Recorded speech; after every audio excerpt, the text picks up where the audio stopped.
This week's Devar Torah be Chus for Refuah Shalema for Aharon ben Devora. They have Refuah Shalema Bekaro. So this week's parsha is Tetzaveh. So it mainly talks about the big day kahuna. So we have the 8 begodim that the Kohen Gadol wore. One of them was the Choshen Mishpat, the gold plate with the 12 stones on it, which contained within it Urim Vetumim. And the Torah tells us in Chav Ches Lamed, "V'nasata el Choshen HaMishpat es Urim Vetumim v'hayu alev Aharon," that the Urim Vetumim were in the Choshen Mishpat and it was on the heart of Aharon.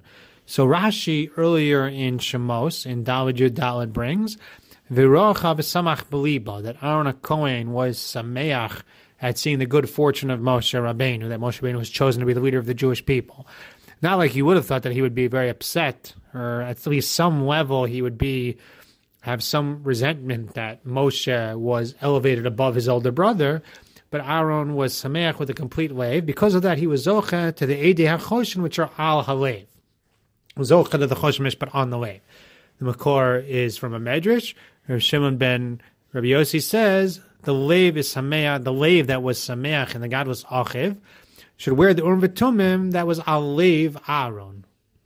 So Rav Elya Baruch points out, we see from here that there's a Midah Kneged Midah here, of Aharon being rewarded measure for measure, being rewarded for his simcha, for his brother, by being given the Urim Vetumim as a schus, but it's the Lev that was Sameach on his brother is rewarded with a mitzvah on the Lev. That we find that the Midah Kneged Midah is not just on the person, it's on the actual body part, the actual aver, that does the mitzvah.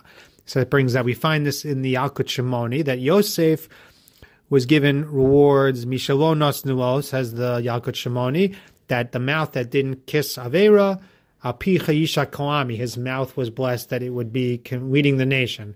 The neck that didn't turn in Avera, that he got a golden chain on his neck. The hands that didn't touch Avera, that he had things put into his hand in reward. The guf that didn't cling to Avera, that he wore big day sheish on his guf. The legs that didn't run to Avera, they rode on the Merkevis HaMishnah. The machshava that didn't think of Avera, that they praised his chacham, they called him Av Reich, they called him Av B'chach Merach B'shanim. We see Yosef was given reward for the aver that he'd done the mitzvah with. We find this in Malachim, that Izevel, I think Izevel was a Rasha, but she was Zoche to 3 parts of her were able to be buried: the skull, the feet, and the hands. And Chazal, Rashi explains, because she would dance in front of, she would be Mesameach Chasanim, with something involving dancing before the Chasanim. I don't know exactly, but so those Evarim were Zoche, were Sameach, the Chasan V'Kala, they were Zoche to Kivura. And we find the same thing by Avera, same concept, that Shimon, that the Gemara in Sota tells us, Shimshon went after his eyes, and therefore the Plishtim blinded his eyes. The Avshalom became a Balgaiva with his hair, therefore he was hanged by his hair. That we see that the Midah Kneged Midah is not just on the person, it's on the aver itself as well. Because of this, we also find that when we do Vidoy on Yom Kippur, that we mention the Evarim, the limbs themselves. We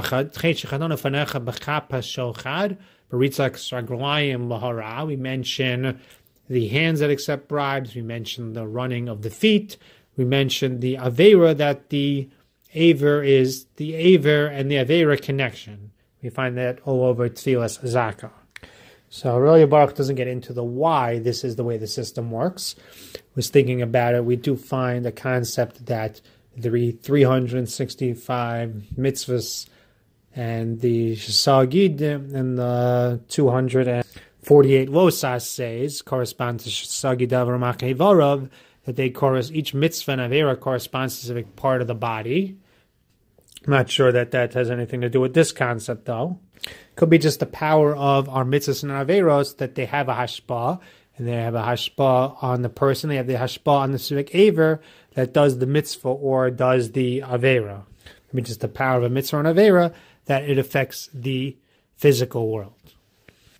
Rav Elya Baruch brings an interesting idea, another thought about why Aharon might have been zoche that the Urim Vetumim specifically on his Lev is because of the amount that he purified his heart, that it became so free from negios and biases that he was so able to be mesameach over Moshe's greatness because that he was able to bear the Urim Vetumim on his heart. A person whose heart is clean is somebody who's zoche to carry the Urim Vetumim.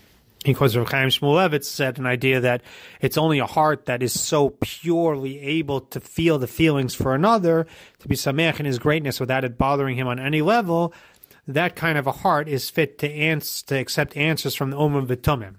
Because only a person who really understands the depth of the person asking the question in his heart is able to fully understand the answer. That there's a connection between that purity of heart that he had accomplished and his ability to correctly communicate with the Urim Vetumim. Because he's saying it wasn't simply a matter of just, like one of these magical things, you ask a question, you get an answer, that a person really had to have a certain purity in order to really appreciate what the Urim Vetumim was saying. As we know, there was a story by Chana, in fact, that it was possible to misunderstand what the Urim Vetumim had says. There's a certain purity that Aharon developed. Just some ideas about the power of a Lev Tov, the reward for a Lev Tov. We know that the Mishnah in Pirkei Avos tells us that if a person can work on anything, the best thing to work on would be a Lev Tov. To feel good about others, to love others, to be able to see good in others, to be able to put others first, to be able to want what's best for others.